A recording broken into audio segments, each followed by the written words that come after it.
ساقی نامہ کے دوسرے بند میں علامہ محمد اقبال صاحب نے دنیا کے موجودہ حالات اور مسلمانوں کی ابتری یعنی خیال باطل کے بارے میں ذکر کیا ہے۔ پہلے بند میں اقبال نے ہمیں نیچر سے کنیکٹ کیا، قدرت کی خوبصورتی سے ہم آشنا کرایا، اور اب یہ نظم ایک الگ موڑ لیتی ہے جو سوسائٹی، عوام، حکومت، کیپٹلزم کو بیان کرتی ہے۔ اس بند کو سمجھنے سے پہلے اس بند کے ہر شعر کا ہبہو مطالعہ کر لیتے ہیں۔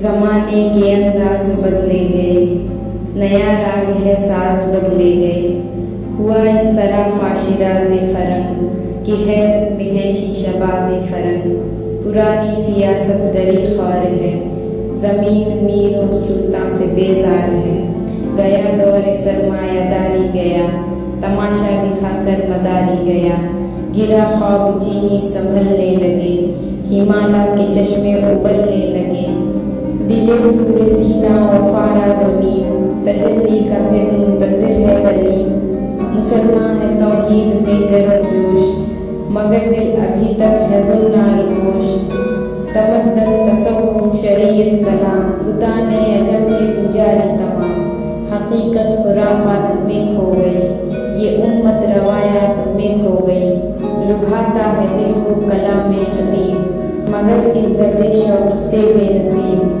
بیان اس کا منطق سے سلجھا ہوا، لغت کے بخیروں میں الجھا ہوا، وہ صوفی کی تھا خدمت حق میں مد، محبت میں یکتا قیمت میں فرق، عجم کے خیالات میں کھو گیا، یہ سالک مقامات میں کھو گیا، بجھی عشق کی آگ اندھیر ہے، مسلمان نہیں راکھ کا ڈھیر ہے۔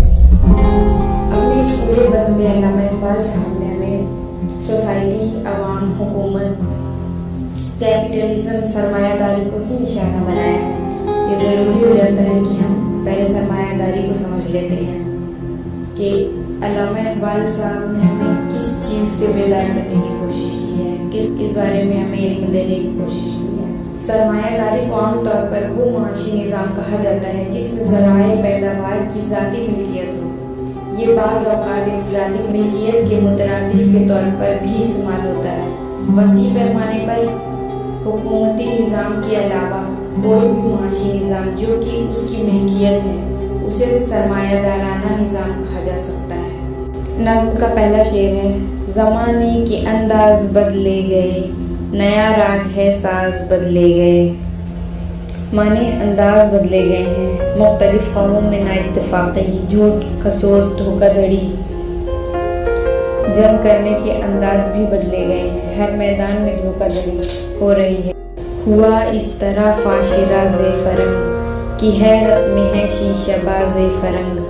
فاشراز فرنگ، سیکرٹ ڈسکلوز ہو گیا، فاش ہو گیا پردہ، یعنی اب ویسٹ کی، اسپیشلی برٹشرز کی جو پولیٹکس تھی اور ان کی جو قصد تھی، ان کے ارادے جو تھے، اب لوگوں کو، عوام کو سمجھ میں آنے لگے، اب ان کی اسٹریٹجیز لوگوں میں عام ہو گئی، وہ پردہ فاش ہو گیا۔ ناواقف تھے وہ اب جان گئے، لوگوں کو اس کا علم ہونے لگ گیا ہے، لوگوں کو اب افریقن کو بھی جاگ اٹھے ہیں وہ۔ فرنگ یعنی انگریز، فرنگی، خاص کر برٹشرز، ان کی بات ہو رہی ہے جن کا بھی استحصال ہو رہا تھا، ایکسپلائٹیشن، زیادتی، انہیں بھی اب سمجھ میں آ گیا ہے اس تہذیب کی چمک کا ملمہ اتر جانے کے بعد اگر اس کی لوٹ مار کا سلسلہ ابھی رکا نہیں ہے۔ پرانی سیاست گری خوار ہے، زمین میر سلطان سے بیزار ہے، یعنی اولڈ گورنمنٹ سسٹم سے لوگ اب عاجز آ گئے ہیں، ڈکٹیٹرشپ سے اب لوگ اوب چکے ہیں، تنگ آ گئے ہیں۔ مغربی تہذیب و تمدن کے الگار کے نتیجے میں پرانے سیاسی نظام دم توڑ رہے ہیں، روایتی طرز حکومت اور ملکی انتظام چلانے کے طریقے بدل گئے ہیں اور جمہوریت کا دور دوہرا ہے۔ اہل زمین بادشاہت سے ناخوش ہو کر اسے ختم کر کے عوامی حاکمیت کے نعرے لگا رہے ہیں۔ گیا دور سرمایہ داری گیا، تماشا دکھا کر مداری گیا۔ حالانکہ ابھی گیا نہیں ہے وہ دور، لیکن اقبال اپنے جذبے کو، اپنے انقلابی جذبے کو لوگوں کے سامنے رکھنے کے لیے، انہیں بھی اس بات سے آشنا کرانے کے لیے اس بات کا ذکر کیا ہے کہ وہ دور اب گیا، حالانکہ ایکچوئل میں نہیں گیا، پر جو لوگ اس بات کو مانتے تھے کہ کیپٹلزم کا دور کبھی نہیں ختم ہو سکتا ہے اور سرمایہ داری یعنی دولت مندی ہی سب کچھ ہے، ڈیفائن کرتی ہے وہ خوشی کو، غم کو، مال دولت ہی ڈٹرمائن کرے گا کہ کون انسان کس قابل ہے، وہ دولت داری ہی، سرمایہ داری ہی ڈیسائیڈ کرے گی۔ اسی کے اوپر عوام کا بلیف تھا۔ اس کو توڑنے کے لیے ہی علامہ نے کہا کہ یہ دور گیا، یہ سرمایہ داری کا دور دائمی نہیں تھا۔ یہ سمجھ میں آ گئی بات لوگوں کو۔ یہ سرمایہ داری نظام سود کے سسٹم میں چلتے ہیں، سود ہی ان کا اصل ذریعہ ہوتا ہے اور سود کا پورے کے پورا بوجھ ایشیا کے قیمتوں میں شامل کر کے غریب عوام پر ڈال دیا جاتا ہے۔ اس کے بوجھ سے جس کے نتیجے میں بے روزگاری پیدا ہوتی ہے اور یہ شیطانی چکر چلتا رہتا ہے۔ یعنی سرمایہ داری ایک ایسا نظام ہے جس کے ذریعے عوام شدید محنت کر کے جینے پر مجبور ہو جاتا ہے اور اس کے خون پسینے کی کمائی سب کچھ ان سے چھین لیا جاتا ہے، انہیں ان چیزوں سے محروم کر دیا جاتا ہے۔ اقبال کے مطابق بدترین ظلم کا یہ نظام زیادہ عرصے تک چلنے والا نہیں ہے۔ گیلا خواب چینی سنبھلنے لگے، ہمالیہ کے چشمے ابلنے لگے۔ چائنا کے پاس کئی ایسی چیزیں تھیں جس کی دنیا میں بڑی ڈیمانڈ تھی، کئی ملک اسے حاصل کرنا چاہتا تھا، لیکن برٹشرز اپنے شاطر دماغ کے چلتے چائنا کو جزیہ نہیں کر سکے، تو چائنا کے ساتھ سب سے بڑی سازش کاری سے چائنا میں افیون ملا کر بھیجنا شروع کر دیا، جس کا چین کو پتہ نہ چل سکا۔ اس طرح سارا چین افیون ملی چائے پینے کا عادی ہو گیا، اس کا نشہ ہو گیا۔ جب افیون ملی چائے کی طلب میں اضافہ ہونے لگا تو یورپ نے اس کی قدر کو بڑھا دیا اور اس کے بدلے چین سے زیادہ مال لینے لگے۔ یوں لالچی یورپ نے اپنے مفادات کی خاطر یہ ظلم کیا کہ چینیوں کو تقریباً 100 سال تک افیون ملا کر نشے میں سلائے رکھا۔ چین میں پچھلی صدی میں بیداری کی لہر پیدا ہوئی، جس کے نتیجے میں یورپ سے 2 بار بڑی جنگیں ہوئیں، تب کہیں یورپ سے چین نے جان چھڑائی۔ اقبال نے بیداری کے اس تحریک کو کوہ ہمالیہ سے فکر و عمل کے نئے چشمے جاری ہونے سے تصویر لی۔ چشمے ابلنے لگے کا مطلب یہ ہے کہ چشمے پہلے ٹھنڈے تھے، پہلے انہیں کوئی علم نہیں تھا، پہلے انہیں کوئی نالج نہیں تھی۔ ابلنے لگے کا مطلب ہی یہی ہے کہ اب وہ بیدار ہونے، کوئی تھنکرس اقبال کے جیسا اس کے پہلے پیدا ہی نہیں ہوا تھا۔ دلے طور سینہ و فارغ و نیم، تجلی کا پھر منتظر ہے کلیم۔ اقبال کا اشارہ یہ ہے کہ خدا کا متلاشی موسیٰ علیہ السلام کا جذبہ لیے ہوئے دوبارہ سے پیدا ہونے لگے۔ اے اللہ، ہم ان حالات میں ظالموں کے ہاتھوں بے بس اور لاچار ہیں، تیری بارگاہ کے سوا ہم کہاں جائیں؟ ہمیں کچھ سمجھ نہیں آ رہا اور ہماری آ و بقا کی وجہ سے کوہ طور سینہ اور کوہ فارا پھٹ کر ٹکڑے ہونے لگے ہیں اور ہم حضرت موسیٰ علیہ السلام کی سنت کی پیروی میں تیری تجلی کی راہ دیکھ رہے ہیں کہ تیری ہدایت کی تجلی سے ہی اب یورپ سے ایسے آزادی حاصل کی جا سکتی ہے کہ جیسے فرعون سے بنی اسرائیل کو نجات ملی تھی۔ مسلمان ہے توحید میں گرم و جوش، مگر دل ابھی تک ہے زنار پوش۔ یہ واقعی اقبال ہی ہو سکتے ہیں، کیونکہ اقبال کو قدرت نے وہ جرأت اعتراف عطا کی ہے کہ پوری مسلم امت کی جو غفلت کوتاہی میں مشغول تھے، ان کا اعتراف اقبال نے اس طرح کیا ہے۔ ہم سب کی طرف سے انہوں نے اس بات کا ذکر کیا ہے، جبکہ ہم مسلمانوں کی حالت یہ ہے کہ ویسے تو ہم توحید کے علم بردار بن کر ہر میدان میں نعرہ تکبیر بلند کرتے ہیں، لیکن ہم مسلمانوں نے اب تک ویسٹ کو فالو کرنا نہیں چھوڑا۔ ہم نے ان کے طریقوں کو، ان کے رواجوں کو، ان کے ٹریڈیشنز کو، ان کے طور طریقوں کو، ان کا رنگ ابھی تک ہمارے اوپر سے اترا ہی نہیں۔ تمدن، تصوف، شریعت کلام، بتان اعجم کے پجاری تمام۔ تمدن کہتے ہیں کلچر، سوشل ایکسیلنس، تصوف احسان اور اخلاق اعلیٰ درجے کو، اور شریعت کہتے ہیں لاز، قانون، طریقے، طور طریقے، اور کلام ایک فریم ورک،